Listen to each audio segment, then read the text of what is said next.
Welcome সবাইকে sign physics চ্যানেলে স্বাগত। আজকে আমরা আলোর প্রতিফলন যে চ্যাপ্টার শুরু করেছিলাম ক্লাস 12-এ, সেই চ্যাপ্টার আজকে আমরা পার্ট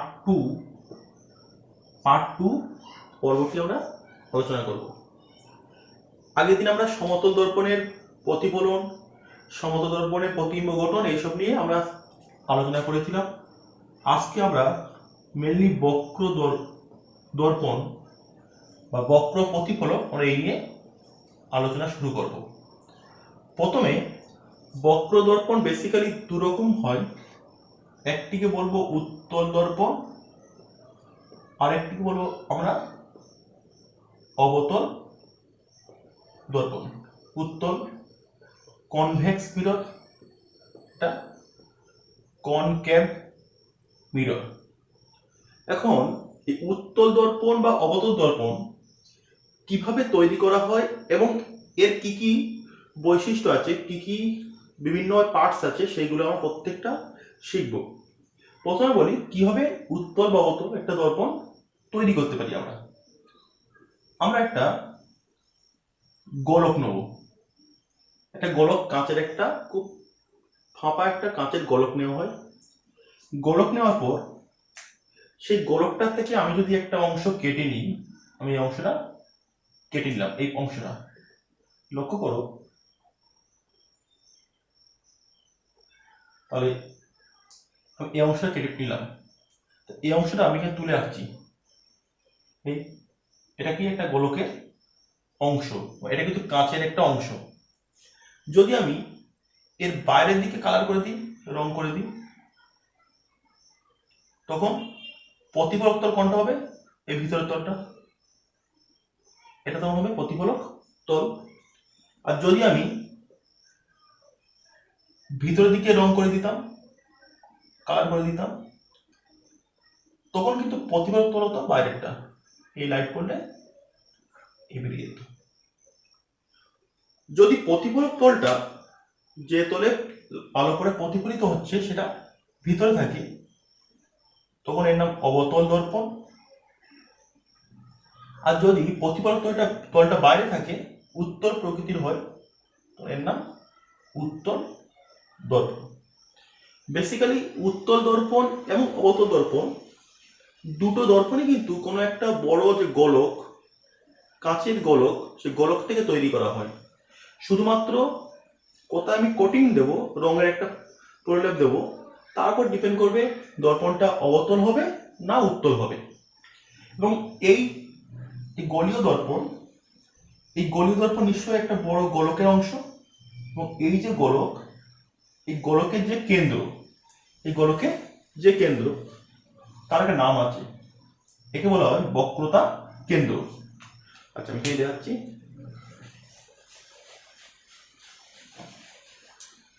কি বলা হবে? এই সি বিন্দু, একে বলা হবে কি বক্রতা কেন্দ্র। বক্রতা কেন্দ্রের সংজ্ঞা কি বলবো? কোন একটি গলীয় দর্পণ, সে উত্তল হতে পারে বা অবতল হতে পারে, সেই গলীয় দর্পণ যে গোলকের অংশ, সেই গোলকের যে কেন্দ্র, তাকে বলবো বক্রতা কেন্দ্র বা সেন্টার অফ কার্ভেচার। এটা বক্রতা কেন্দ্র। এবারে এই যে গোলক, যে গোলকের একটা পার্ট এই গলীয় দর্পণ, সেই গোলকের যে ব্যাসার্ধ, লক্ষ্য ব্যাসার্ধ, এটাও নিতে পারো, তুমি এটাও নিতে পারো, বা যে কোনো দিকে গোলকের সব দিকে ব্যাসার্ধ কিন্তু সমান। আমি নাম দিচ্ছি, সাপোজ তার নাম দিলাম এ বি, তাহলে এসি বা বিসি বা আর দিয়ে, একে বলবে কি বক্রতা ব্যাসার্ধ। বক্রতা ব্যাসার্ধ কাকে বলবে?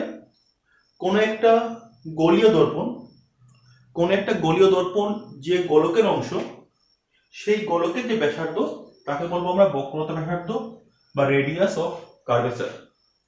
এটাকে সাধারণত স্মল আর দিয়ে ডিনোট করি আমরা। নেক্সট আমরা আসবো প্রধান অক্ষ। প্রধান অক্ষ কাকে বলবে? প্রধান অক্ষ বলার আগে আমি আরেকটা সংজ্ঞা বলি, মেরু। দর্পণের মেরু কাকে বলবে? বলছে গলীয় দর্পণের যে প্রতিফলক তল, তার যে মধ্যবিন্দু, গোলীয় দর্পণের যে প্রতিফলক তল, এই তল তার মধ্যবিন্দু, এই যে তল তার মধ্যবিন্দু, এই যে তল তার মধ্যবিন্দু, তাকে কি বলবো?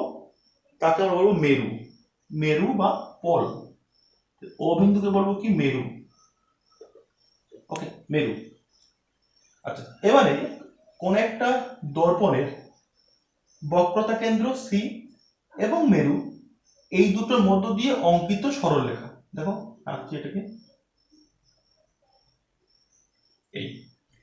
এই যে সরলরেখা, তাকে সাধারণত আমরা বলবো কি বলবো? এখানে আমরা সাধারণত বলবো প্রধান অক্ষ বা প্রিন্সিপাল অ্যাক্সিস, এক্স তারপরে এক্স, এর সামনে এক্স প্রাইম। প্রধান অক্ষ কাকে বলবো? কোন একটা দর্পণে বক্রতা কেন্দ্র এবং মেরুর সংযোগকারী সরলরেখা, তাকে বলবো আমরা তার প্রধান অক্ষ। এক্স, এক্স প্রাইম একে বলবো প্রধান অক্ষ বা কি প্রিন্সিপাল অ্যাক্সিস, প্রধান অক্ষ বা প্রিন্সিপাল অ্যাক্সিস। নেক্সট লাগবে আমার উন্মেষ। উন্মেষ ইংলিশটা কি? অ্যাপারচার। উন্মেষ কাকে বলবে? উন্মেষ হলো কোন একটা গোলীয় দর্পণ, উত্তল হতে পারে বা অবতল হতে পারে, এর দুটো বিপরীত প্রান্ত বিন্দু কানেক্ট করে দাও, এটা বা এক্ষেত্রে এটা, বা এক্ষেত্রে এ বিন্দু এবং বি বিন্দু কানেক্ট করে দাও। এই যে এ বি, একে বলা হয় দর্পণের উন্মেষ। ক্লিয়ার? বক্রতা কেন্দ্র, বক্রতা ব্যাসার্ধ, মেরু, প্রধান অক্ষ, উন্মেষ, প্রত্যেকটা তোমরা বুঝতে পারলে। বা আমি বলতে পারি উন্মেষে আমি খুব সিম্পল বলতে পারি যে কোন একটা গোলীয় দর্পণ, সেই গোলীয় দর্পণের দুটি বিপরীত প্রান্ত বিন্দুর মধ্যবর্তী যে দূরত্ব বা মধ্যবর্তী যে অংশ, তাকে আমরা বলবো হয়তো উন্মেষ। বা গোলীয় দর্পণের পরিধির উপর অবস্থিত দুটি প্রান্ত বিন্দু যোগ করলে যে সরলরেখা পাওয়া যায়, অবশ্যই সরলরেখা, তাকে বলা হয় উন্মেষ।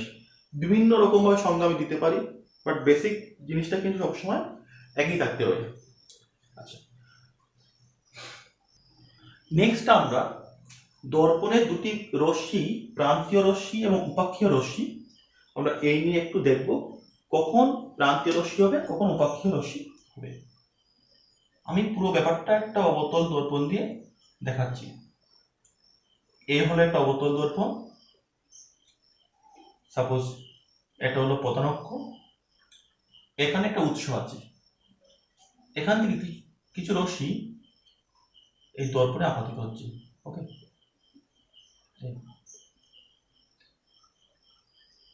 বা এই আপাতিত হচ্ছে, এই আপাতিত হচ্ছে, এই আপাতিত হচ্ছে। লক্ষ্য করো এই রশ্মিগুলির মধ্যে কিছু রশ্মি আছে যেগুলো কিন্তু প্রধান অক্ষের সঙ্গে খুব ক্ষুদ্র একটা কোণ উৎপন্ন করেছে। এই রশ্মিগুলি, এই রশ্মিটা এবং এই রশ্মিটা, এইগুলি প্রধান অক্ষের সঙ্গে খুব ক্ষুদ্র একটা কোণ উৎপন্ন করেছে, অর্থাৎ এরা কিন্তু প্রধান অক্ষের পাশে অবস্থিত। এই রশ্মিগুলোকে আমরা বলবো কি বলবো? একে নাম দেবো উপাক্ষীয়, উপাক্ষীয় রশ্মি। অপরদিকে এই সাইডের রশ্মিগুলি, এরা কিন্তু প্রধান অক্ষ এর সঙ্গে অনেক বেশি কোণ উৎপন্ন করেছে এবং এরা একদম প্রান্তবর্তী, পাশের দিকে, দর্পণের পাশের দিকে অবস্থিত। এই রশ্মিটা এবং এই রশ্মিটা, এ থেকে বলবো প্রান্তীয় রশ্মি, প্রান্তীয় রশ্মি। আমরা আমাদের এই অধ্যায়ে একটা কথা খুব ইউজ করব। কি ইউজ করব? ক্ষুদ্র উন্মেষ যুক্ত দর্পণ। এই ক্ষুদ্র উন্মেষ যুক্ত দর্পণ কি জিনিস?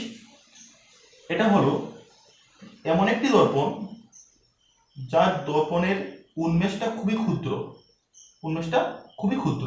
তার অর্থ সমস্ত যে রশ্মি আমি নেব, সমস্ত রশ্মিকে আমি ধরবো কি রশ্মি? উপাক্ষীয় রশ্মি। সমস্ত রশ্মি ধরবো কি? উপাক্ষীয় রশ্মি। মানে এরা কিন্তু প্রধান অক্ষের সঙ্গে খুব কাছাকাছি অবস্থিত, অর্থাৎ এদের ক্ষেত্রে আমি এই বিন্দু থেকে এই বিন্দুতে দূরত্ব, সেটা মানে আমি এখান থেকে এই বিন্দু ধরতে পারবো, এখান থেকে এই দূরত্ব ধরতে পারবো। এটা দেখবে নেক্সট পড়াবো। আমি প্রত্যেকটা জায়গায় ধরবো ক্ষুদ্র উন্মেষযুক্ত দর্পণের ক্ষেত্রে, এটা আমরা ধরবো। নেক্সট আসবো দর্পণের ফোকাস বিন্দু। এই ফোকাস বেসিক্যালি দু রকম থাকে, একটা থাকে মুখ্য ফোকাস, একটা থাকে গৌণ। Principal focal point, secondary focal point. Principal focus এবং সেকেন্ডারি ফোকাস কাকে বলবে লক্ষ্য করো। আমি এটাকে উত্তল এবং অবতল দুই ক্ষেত্রে দেখাচ্ছি। এই প্রথমে দেখাচ্ছি মুখ্য ফোকাস, এটা একটা অবতল দর্পণ। এই দর্পণের এটা প্রধানক্ষ, প্রধানক্ষের সঙ্গে সমান্তরাল, প্রধানক্ষের সঙ্গে সমান্তরাল কিছু আলোক রশ্মি দর্পণে আপাতিত হলো, এবং দর্পণে আপতিত হওয়ার পর এরা এখান থেকে প্রতিফলিত হবে, অবশ্যই প্রতিফলিত হবে। প্রতিফলিত হওয়ার পর ওরা কিন্তু একটা নির্দিষ্ট বিন্দু দিয়ে অতিক্রম করবে, এবং এই নির্দিষ্ট বিন্দুটা কিন্তু প্রধানক্ষের উপরে অবস্থিত, প্রধানক্ষের উপরে অবস্থিত। যে বিন্দুতে ওরা মিলিত হবে সেই বিন্দুকে বলবে কি, এই বিন্দুকে বলা হবে মুখ্য ফোকাস বিন্দু, মুখ্য ফোকাস বিন্দু। এবং যদি এটা আমি বলি দর্পণের মেরু, তাহলে ও থেকে এফ, একে বলবে ফোকাস দূরত্ব, ফোকাস দূরত্ব। এটাকে লেখা হয় স্মল এফ দিয়ে। তাহলে মুখ্য ফোকাস কাকে বলবে?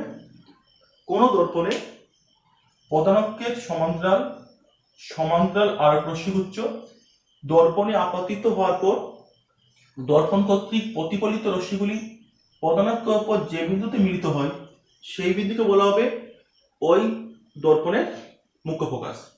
এখন সবসময় যে মিলিত হবে তাও তো না হতে পারে, মিলিত না হয় অপসৃত হচ্ছে বলে মনে হয়। কোন ক্ষেত্রে সেটা নেক্সট আমি আসছি, উত্তল দর্পণের ক্ষেত্রে। লক্ষ্য করো, এটা একটা উত্তল দর্পণ, এটা প্রধানক্ষ। এক্ষেত্রে একদম সেম জিনিস ঘটবে, বাট এক্ষেত্রে কি হবে, মনে হবে যেন লাইট গুলো এখান থেকে অপসৃত হচ্ছে, এখান থেকে অপসৃত হচ্ছে, মনে হচ্ছে এই বিন্দুতে লাইট গুলো বাইরে বেরিয়ে আসছে। তাহলে এই যে বিন্দু যেখান থেকে আলোক রশ্মিগুলি অপসৃত হচ্ছে বলে মনে হচ্ছে তাকে বলবো আমি মুখ্য ফোকাস বিন্দু। ক্ষেত্রে কি মুখ্য ফোকাস বিন্দু। আমি দুটোকে আমি কম্বাইন করে একসঙ্গে কি বলতে পারবো, কোন দর্পণের প্রধানক্ষের সমান্তরাল আলোক রশ্মিগুচ্ছ দর্পণে আপতিত হওয়ার পর দর্পণ কর্তৃক প্রতিফলিত হওয়ার পর প্রধানক্ষের উপর যে বিন্দুতে ওরা মিলিত হয় বা যে বিন্দু থেকে অপসৃত হচ্ছে বলে মনে হয় সেই বিন্দুকে বলবো আমরা মুখ্য ফোকাস। এবং মেরু থেকে ওই যে ফোকাস বিন্দু দূরত্ব তাকে বলবো ফোকাস দূরত্ব, স্মল এফ, বা focal length of the mirror. এটা আমাদের মুখ্য ফোকাসের সংজ্ঞা। এবারে একটা জিনিস মাথায় রাখবে, আলো একটা নির্দিষ্ট নিয়ম মেনে চলে। কি নিয়ম? আলো সবসময় প্রত্যাবর্তক নিয়ম মেনে চলে। কিরকম? যদি কোন একটা অবতল দর্পণের ঠিক ফোকাস বিন্দুতে একটা বিন্দু রাখি, সেখান থেকে আলো পড়ছে দর্পণে, পড়তে পারে। কি করলাম, দর্পণের মুখ্য ফোকাস বিন্দুতে আমি একটা আলোক উৎস রাখলাম, সেখান থেকে আলোক রশ্মি গিয়ে পড়লো দর্পণে। এখানে কি হচ্ছিল, সমান্তরাল আলো পড়ছে, পড়ার পর প্রতিফলিত হয় কি হচ্ছে, একটা নির্দিষ্ট বিন্দু মিলিত হচ্ছে, তার নাম মুখ্য ফোকাস বিন্দু। এখানে আমি ওই মুখ্য ফোকাস বিন্দুতে একটা আলোক উৎস রাখলাম, আলো আপতিত হওয়ার পর সে আলোটা কি হবে, সবগুলো কিন্তু সমান্তরাল ভাবে আবার কি হবে, নির্গত হবে। ঠিক এর কিন্তু উল্টো কেস। এটা কিন্তু আরো একটা বিশেষ নীতিকে সাপোর্ট করে। কি নীতি? আলো প্রত্যাবর্তক নীতি, রিভার্সিবল প্রিন্সিপাল অফ লাইট। আলো যে পথ দিয়ে যায়, যে পথ দিয়ে গিয়ে যে পথে ফেরে, ঠিক আলো উল্টো পথে গিয়ে কিন্তু আগের পথে ফিরতে পারে। লক্ষ্য করো, আমি যদি ফোকাস বিন্দুর সংজ্ঞা এরকম ভাবে দিই যে ফোকাস বিন্দু হলো কোনো একটা দর্পণের পদাঙ্কের উপর এমন একটি বিন্দু যেখান থেকে অপসারী আলোক রশ্মিগুচ্ছ দর্পণে আপতিত হওয়ার পর, আমি অবতল দর্পণ নিয়েছি, রশ্মিগুচ্ছ পদাঙ্ককে সমান্তরালভাবে নির্গত হয়, সেই বিন্দুকে বলবে মুখ্য ফোকাস। সেটা কিন্তু একদম কারেক্ট একটা সংজ্ঞা হবে। তো মুখ্য ফোকাস আমরা শিখলাম। নেক্সট আমরা আসবো গৌণ ফোকাস, তার সংজ্ঞা।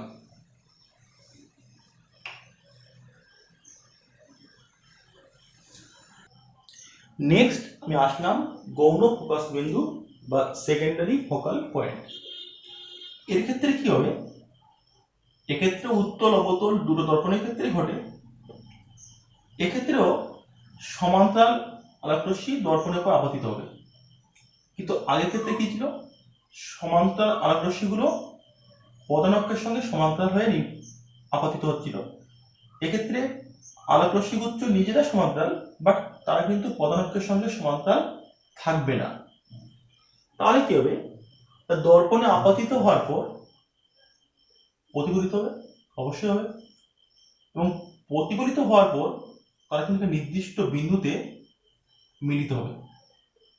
নির্দিষ্ট বিন্দুতে তারা প্রত্যেকে একত্রিত হবে বা মিলিত হবে, এবং সেই নির্দিষ্ট বিন্দুটা কিন্তু পদাঙ্কের অপর অবস্থিত নয়, অন্য একটা বিন্দু। একটু দেখে গেছে, এই যে বিন্দু আমি এফ প্রাইম লিখছি, এটাকেই বলা হবে গৌণ ফোকাস। গৌণ ফোকাস বিন্দু। যদি আমি এটা অবতল না নিয়ে উত্তল দর্পণ নিতাম, তার ক্ষেত্রে কিন্তু একই রকম চিত্র আমি পেতাম। আমি দেখাচ্ছি তার ক্ষেত্রে। সাপোজ এটা একটা উত্তল দর্পণ, এর ক্ষেত্রে কি হচ্ছে? এর ক্ষেত্রে আমি দুটো নিয়ে যাচ্ছি, সমান্তরাল লাইট আবদ্ধ হলো, বা আমি আরেকটা নিলাম, তারা কিন্তু পরস্পর সমান্তরাল, বা তারা পদাঙ্কের সঙ্গে সমান্তরাল নয়। তখন কি হবে? তারা কিন্তু রিফ্লেক্টেড করবে অবশ্যই, এবং কি হবে? তারা প্রত্যেকে কি করবে? মনে হবে একটা বিন্দু থেকে অপসৃত হচ্ছে, সেই বিন্দু কিন্তু পদাঙ্কের ওপর অবস্থিত হবে না। এই যেখান থেকে অপসৃত হচ্ছে বলে মনে হচ্ছে, তাকেই বলবো আমি গৌণ ফোকাস পয়েন্ট বা গৌণ ফোকাস বিন্দু। তাহলে এক্ষেত্রে কি বলবো সংজ্ঞাটা?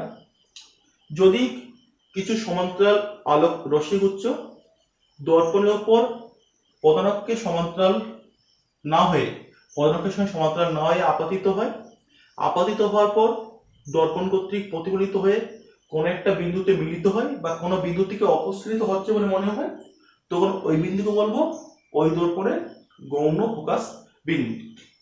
তখন এই গৌণ ফোকাস পয়েন্ট থেকে আমি যদি একটা লম্ব টানি, কোথায়? পদাঙ্কের ওপর। আচ্ছা, এটা আমি অন্য কালি দিয়ে হচ্ছি, এই লম্ব টানলাম, এক্ষেত্রেও আমি টানতে পারি। এই লম্বটা পদাঙ্ককে যে বিন্দুতে ছেদ করবে তার কিন্তু বলা হবে কি? মুখ্য ফোকাস। কি বলা হয়? মুখ্য ফোকাস। এক্ষেত্রে এটা মুখ্য ফোকাস হিসেবে আচরণ করবে। এবং এই গৌণ ফোকাস বিন্দু এর মধ্য দিয়ে অঙ্কিত, গৌণ ফোকাস বিন্দুর মধ্য দিয়ে অঙ্কিত এবং পদাঙ্কের ওপর লম্ব একটা কাল্পনিক তল, একটা কাল্পনিক তল। লক্ষ্য করো, আমি আঁকছি একটা কাল্পনিক তল, যে তলটা কি গৌণ ফোকাস বিন্দুর মধ্য দিয়ে অঙ্কিত এবং পদাঙ্কের সঙ্গে লম্ব, এটা পদাঙ্ক।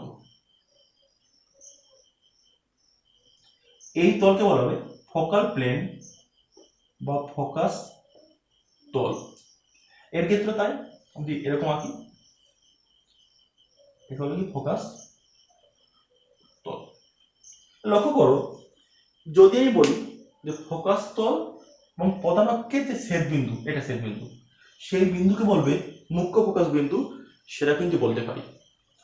এবং কোন একটা দর্পণের, যে কোনো দর্পণের মুখ্য ফোকাস কিন্তু একটাই থাকে। কেন মুখ্য ফোকাস কি? মুখ্য ফোকাস হলো ফোকাস তল এবং পদাঙ্কের ছেদ বিন্দু একটাই হতে পারে, কিন্তু গৌণ ফোকাস কিন্তু অনেক হতে পারে। লাইটটা যদি এই দিক থেকে না পড়ে এই দিক থেকে পড়তো তখন গৌণ ফোকাস হতো এখানে হতো, অন্য দিক থেকে পড়লে এখানে হতো। অর্থাৎ এই ফোকাস তলের উপর সমস্ত বিন্দুই কিন্তু ফোকাস বিন্দু। ফোকাস তলের উপর যে বিন্দুটা পদাঙ্কের উপর অবস্থিত সেটা শুধুমাত্র মুখ্য ফোকাস বিন্দু, বাদ বাকি সমস্ত বিন্দুই কিন্তু হবে গৌণ ফোকাস বিন্দু। এবং দর্পণের মেরু থেকে এই মেরুর ক্ষেত্রে মেরু থেকে ওই যে ফোকাস বিন্দু ও এ, এই দূরত্বকে বলা হবে সবসময় ফোকাস দূরত্ব বা ফোকাস লেন্থ বা ফোকাল লেন্থ। আমরা মুখ্য ফোকাস, গৌণ ফোকাস, ফোকাস দূরত্ব এবং তার সঙ্গে অবশ্যই আমরা ফোকাস তল এই নিয়ে জানলাম। নেক্সট খুব একটা ইম্পর্টেন্ট পার্ট আমাদের ফোকাস দূরত্ব এ এবং বক্রতা ব্যাসার্ধ আর এর মধ্যে সম্পর্ক প্রতিষ্ঠা। ফোকাস দূরত্ব এ ও বক্রতা ব্যাসার্ধ আর এর সম্পর্ক প্রতিষ্ঠা দুটো পার্টই করতে পারি। অবতল দর্পণের ক্ষেত্রে হতে পারে, উত্তল দর্পণের ক্ষেত্রে হতে পারে। দুটো বেসিক কিন্তু সেম জিনিস। আমি প্রথমে এটা করছি অবতল দর্পণের ক্ষেত্রে। অবতল দর্পণের ক্ষেত্রে দুটোর সম্পর্ক একই হবে, বাট দুটোর চিত্র ফিগার সেটা কিন্তু আলাদা হবে। তাই মনে করি যে M1 একটি অবতল দর্পণ, তার এক্স প্রাইম এক্স পদাঙ্ক এবং পদাঙ্কের সঙ্গে সমান্তরাল একটি আলোক রশ্মি, নাম দিলাম আমি সাপোজ কি নাম দেবো, পিকি, দর্পণে আপতিত হলো, আপতিত হওয়ার পর ওখান থেকে প্রতিফলিত হলো। তা আমরা পড়েছি ফোকাস দূরত্বের বা ফোকাস পয়েন্টের সংজ্ঞা, সমান্তরাল আলোক রশ্মি আপতিত হওয়ার পর যে বিন্দু দিয়ে পাস করবে তার নাম কি? ফোকাস বিন্দু এফ। এখানে একটা আমি স্পর্শ টানবো, এখানে আমি একটা অবিলম্ব টানবো, এই অবিলম্ব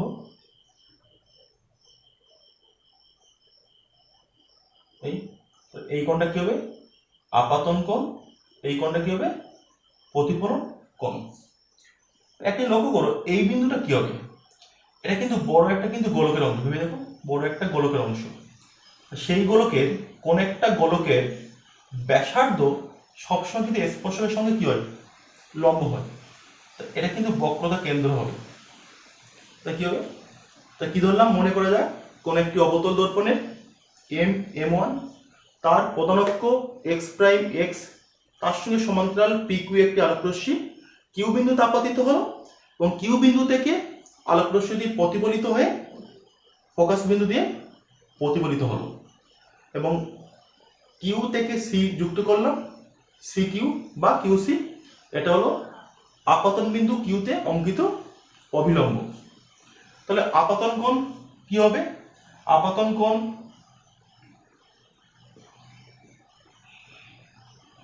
আই সমান লিখতে পারবো অ্যাঙ্গেল পি কিউ সি, আর প্রতিফলন কোণ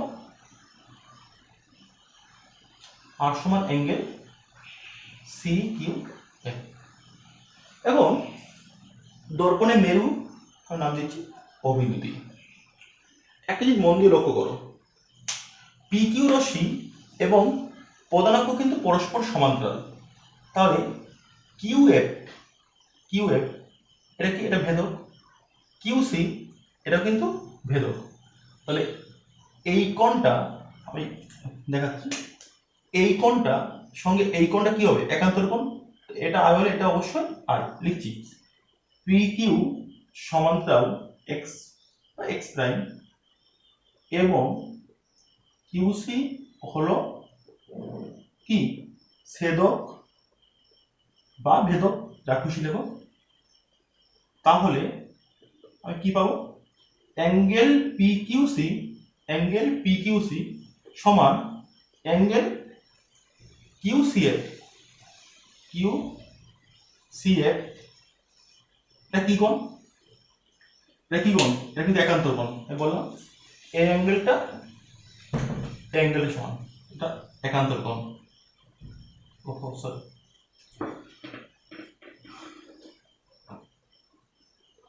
একান্ত কোণ। তাহলে দেখো এই যে ত্রিভুজ পাচ্ছি আমি, আর আবার অ্যাঙ্গেল PQC সমান অ্যাঙ্গেল CQF। PQC সমান CQF। কেন? কারণটা কি? এটা হলো এটা বললাম প্রতিফলনের সূত্র থেকে, পরিষ্কার সূত্র থেকে। কেন? প্রতিফলনের সূত্র কি ছিল? যে আপতন কোণ সব সময় প্রতিফলন কোণের সঙ্গে সমান হবে। আপতন কোণ PQC লিখে রেখেছি I, প্রতিফলন কোণ CQF। এই যে সমান লিখছি কেন? প্রতিফলনের সূত্র থেকে। লক্ষ্য করো, এটাও PQC, এটাও PQC, দুটো সমান। কি লিখবো? QCF সমান CQF, এটা সমান এটা। QCF, লক্ষ্য করো, QCF এই কোণটা, CQF এটা। I is equal to I is equal to R, তো প্রতিফলন সূত্র।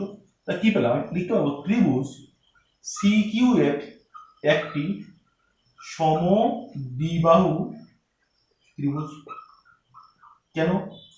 CQF এর এই কোণটা সমান, অর্থাৎ এই বাহুটা কি বাহু? QF সমান CF, QF CF সমান হবে। কেন? যেহেতু এটা একটা সমদ্বিবাহু ত্রিভুজ। সমদ্বিবাহু ত্রিভুজের দুটো বাহু সমান হয়। আচ্ছা, লক্ষ্য করো, আবার আমরা কি পাবো? CO, লক্ষ্য করো, CO সমান কি লিখতে পাবো? CF, বুঝবে এটা, CF প্লাস FO সমান CF প্লাস FO। CF মানে কি পেয়েছি আমি? CF মানে কি পেয়েছি? CF মানে কি? CF মানে QF।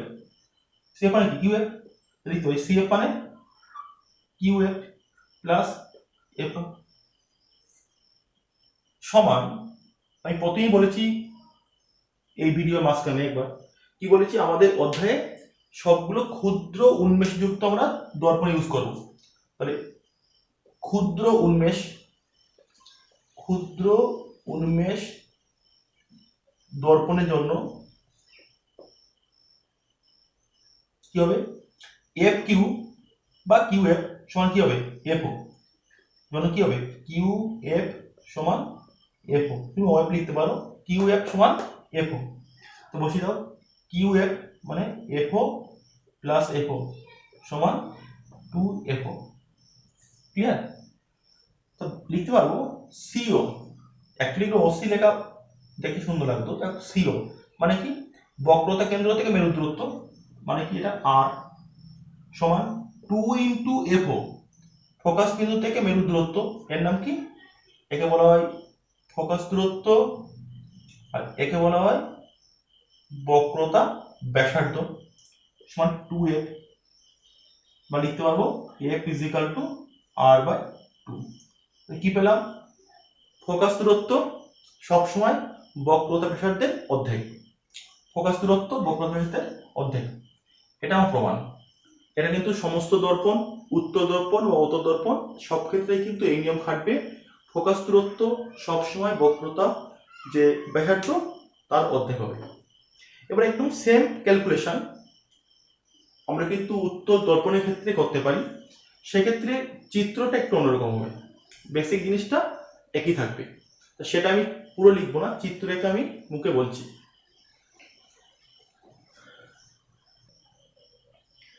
লক্ষ্য করো, উত্তর দর্পণের ক্ষেত্রে এই সমান্তরাল লাইট পড়লো, লাইটটা হলো এই, বেরিয়ে গেল। তাহলে এই বিন্দুটা হবে F বিন্দু, আর এখানে একটা আমি অবলম্বন আনছি, এটা C বিন্দু।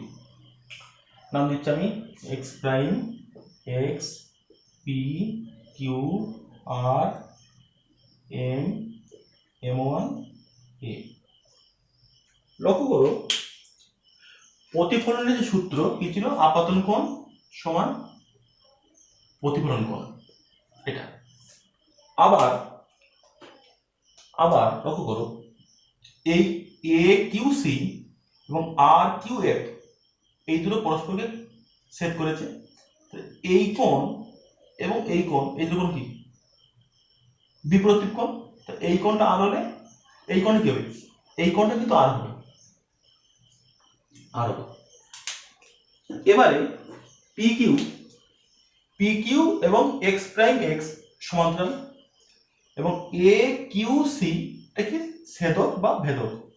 তাহলে এই কোণটা এবং এই কোণটা সমান হবে, এই কোণটা আই মানে এই কোণটা আই। লক্ষ্য করো, তাহলে বেসিক্যালি পাচ্ছি কি, ত্রিভুজ এ কিউ সি, এটা ও বিন্দু ছিল বেরু, এর পাচ্ছি কি এই কোণটা সমান এই কোণটা, তাহলে এটা কি সমদ্বিবাহু ত্রিভুজ, সমদ্বিবাহু ত্রিভুজ। সমদ্বিবাহু ত্রিভুজে কি হয়, তাদের দুটো বাহু সমান হয়, অর্থাৎ এফ সি এই বাহুটা সমান সমান কিউ এফ। আমি বলেছি দর্পণের উন্মেষ ক্ষুদ্র হলে কিউ এফ সমান কি হবে, ও এফ সমান ও এফ লিখতে পারি। তো লিখতে হবে O C is equal to O F plus F C, O C is equal to O F plus F C সমান O F plus F C মানে কি ও এফ সমান টু এফ, বা ও সি মানে R, two O F মানে F. কারণ O C মানে এটা কি বক্রতা ব্যাসার্ধ, এটা বক্রতা এটা ফোকাস দূরত্ব, F is equal to R by two. তাহলে আজকে আমাদের দ্বিতীয় পর্বে এই পর্যন্ত আমাদের থাকবে। পরের দিন আমরা দর্পণের ইমেজ ফরমেশন, কিভাবে কোন একটা দর্পণের প্রতিবিম্ব তৈরি হয়, তার বিভিন্ন বৈশিষ্ট্য এবং প্রতিবিম্ব তৈরি কি নিয়ম, সেটা আমরা পার্ট 3 তে আমরা আলোচনা করব। প্রত্যেককে অনেক ধন্যবাদ।